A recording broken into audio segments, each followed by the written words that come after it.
வணக்கம்.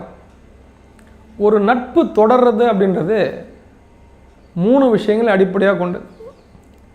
நாம் உண்மையான நண்பனாக தான் இருக்கிறோமா, நம்ம கூட இருக்கிறவங்க உண்மையான நட்போடு தான் நம்ம கூட இருக்காங்களா அப்படின்னு எப்படி சார் தெரிஞ்சுக்கிறது அப்படின்னா,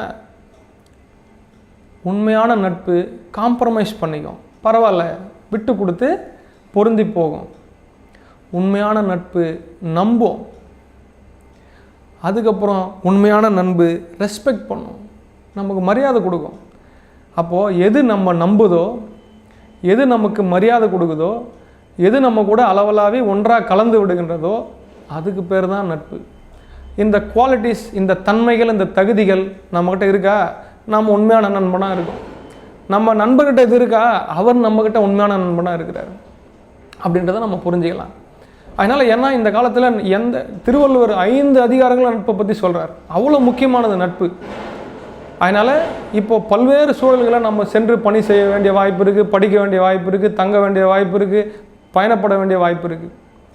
அதனால் இந்த அடிப்படையில் நம்ம நட்பை வரையறுத்து வச்சுக்கிட்டோம் அப்படின்னா மிகச்சிறந்த நட்பை நம்முடைய வாழ்க்கையில் நாமும் பெற முடியும். நட்பு நமக்கு மிகச்சிறந்த விஷயங்களையும் செஞ்சிடும், மிகப்பெரிய துரோகங்களையும் செஞ்சிடும், மிகப்பெரிய கஷ்டங்களையும் கொடுத்துரும், மிகப்பெரிய மகிழ்ச்சியும் கொடுக்கும். அதனால் மிக தெளிவான ஒரு சிந்தனையோடு, மிக தெளிவான தரவுகளோடு நட்பு வச்சுக்கிறது நல்லது.